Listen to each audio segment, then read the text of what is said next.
My wife just came out to me, and no longer finds me attractive, but instead of ending our relationship and wasting 10 years together, she still wants to stay with me.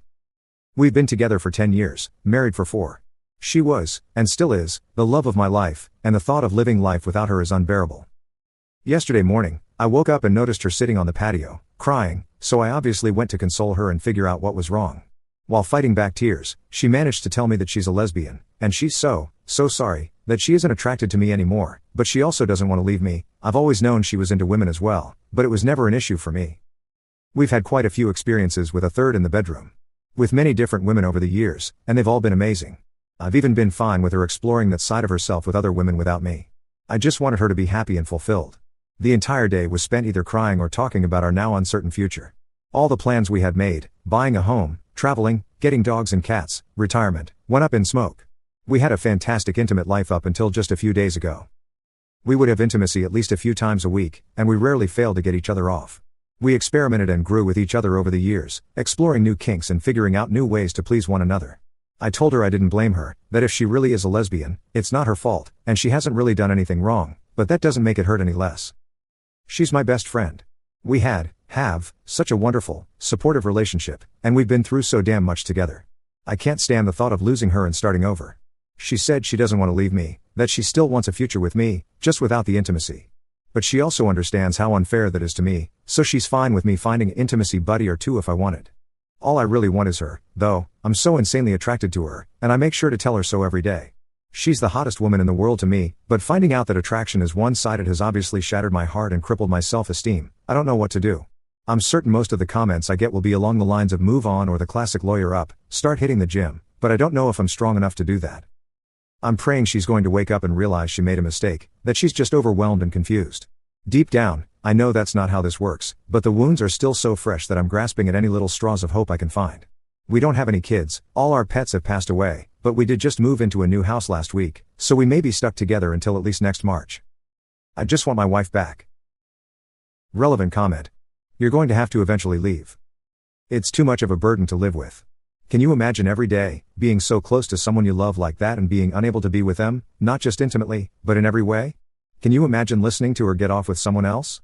It was hot when you were doing it as an activity together, but it'll be different going forward. Right now, you might be against hearing any advice to move on, and that's fine.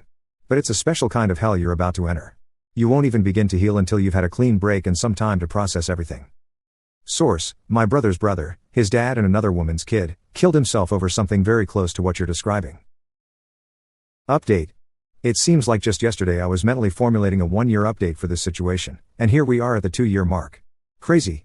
This won't be juicy or drama-filled, no big revelations or tea to be sipped. Sorry to disappoint. 2 years ago, on one seemingly random Sunday morning, my wife and partner of a decade chose to inform me that she had come to terms with her sexuality. She was gay.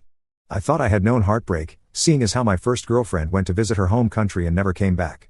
Instead, she got married and had many children. Right up until that random Sunday morning, that was the worst thing I had gone through, the hardest situation I had been forced to endure. Hearing those words come out of my wife's mouth, my entire reality unraveled in what seemed like both an instant and an eternity. I fought for 2 months to come up with some way for us to remain together, any compromise, any idea, any situation. I would have done literally anything to keep her. Grief really can override any and all inherent reason or logic one may have. I now know we were doomed from the start, but I obviously refused to believe it. She officially ended it in May of 2023. The entire nightmare was amplified by the devastating cancer diagnosis my stepfather had been given, which I was informed of just 2 or 3 days after my wife's admission. I want to highlight more about my stepdad in this update because he was truly an incredible, accomplished, kind, and hilarious man. His name was Norman Armour. He was an artist, actor, director, producer, and founder of the Pooh SH Festival, an annual international performing arts festival in Vancouver, which just celebrated its 20th anniversary. He acted in some fairly big projects too. He played the officiant in Saving Silverman with Jason Biggs, Jack Black, and Steve Zahn. He played the main villain in an episode of Supernatural, the ghost of an evil insane asylum doctor. And he played a literary enthusiast in Capote and got to share the screen with Philip Seymour Hoffman. Regarding that last role, I remember being a teenager and watching a lot of Conan O'Brien's Late Show. One particular night, the guest was none other than Philip Seymour Hoffman, who was promoting Capote at the time. If you're unfamiliar with the talk show formula, actors bring in clips of their latest project to promote it, and the scene he brought was Norman's scene. Norman had a monologue for maybe a minute, and then Capote responds, "I lost my mind. I wasn't even aware he had acted in Capote, and there he was on my TV at 1 a.m. on The Late Show with Conan. He was so humble and worked in so many fields that he didn't even feel the need to brag about acting in Capote, or maybe he just forgot to tell me. He passed away in November of 2023. His celebration of life was held at the Vancouver Playhouse, a nearly 700-seat venue. There wasn't an empty seat. Not only were nearly 700 people in attendance, it was live-streamed to countless more. We should all be so lucky as to have that sort of turnout for our final send-off. My ex, her parents, and my current girlfriend were all in attendance. Now, back to myself. Shortly after Norman's passing, I matched with someone on an unnamed dating app who became my savior, my partner, my everything. At the time, I was in the worst place in my life, still suffering from grief, depression, newfound anxieties, nightmares, and severe loneliness. I still had good friends and a wonderful family, but things were so up and down that I had been toying with the idea of ending it all. She changed all that. She was, and is, everything I thought my ex was, but for real. She is caring, compassionate, emotionally mature, honest, empathetic, way smarter than me, successful, incredibly talented, funny, and we genuinely enjoy every moment we get together. We inspire each other. We communicate. We have each other's backs. During the early weeks of everything happening, I was still working for a small glass fabrication company. But with everything going on, I was clearly not myself, and my asshat of a boss made it clear he didn't care what I was going through. He wanted me to show up, work my ass off, and also train a team of new hires. I could barely get through a shift without crying, and he expected me to train these teenagers, one of whom barely spoke English. On top of that, I was still dealing with the ramifications of a devastating workplace injury where my foot had been crushed by a literal ton of glass a year prior. 4 broken bones, nerve and tendon damage, 6 months off work. I basically had to relearn how to walk. But that's a whole different story. I ended up quitting the crap show and went 3 months without employment. Until, through some good friends, I was able to score an interview for guitar quality control at a large music retailer. A dream job. I'm fairly lucky in the sense that I've never interviewed for a job and not gotten it. And I got this one too. It was great, but it didn't pay quite enough, so, after 6 months, I took a risk and transferred to a different location for a bit more money, a shorter commute, and the position of shipper/receiver. I regretted it almost immediately. Guitar QC was the chillest, most incredible job I had ever had. I almost couldn't believe they were paying me to do it. But being a shipper/receiver was god-awful. There were good days and bad, but the bad ones were terrible. I was kicking myself daily for taking this job, until this location's guitar technician decided to quit. I immediately threw my name in the hat, and once again, I nailed the interview for the position, which I got. I've been doing this since November. It's a dream come true. I have my own office.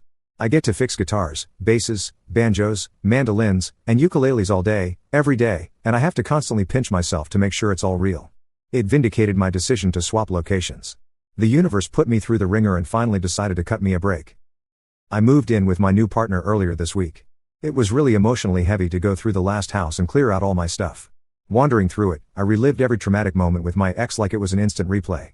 Parts of it still haunt me, but not having to live in that space anymore has already done wonders for my overall mental health. So that's basically it. I went from, by far, the lowest point in my life, to the highest in a span of 2 years. I love my relationship. I love my job. I'm going to Vegas next week with my best friend and his groomsmen, and later this year, I get to be best man at his wedding. My ex and I are still on good terms. I occasionally catch myself thinking hateful thoughts about her but really try to suppress them because I don't enjoy feeling hate. I want her to have a happy, fulfilling life. In my last update, I mentioned starting a YouTube channel with a buddy, that, unfortunately, didn't end up going anywhere. But I have 2 new ones with my girlfriend that are already more popular, not mentioning their names, though. Oh. There was also the nice little bonus of a $31,000 settlement from that work injury, which I finally received in January. That has eased a lot of the financial burden that comes with living in Vancouver. To everyone who contacted me with kind words, thank you. From the bottom of my heart, thank you. I still receive messages about it to this day, and I'm sorry that I can't respond to them all. To the minority that sent hateful stuff, please seek therapy or some sort of help. I couldn't fathom sending hateful messages to literally anyone, let alone someone already down and out.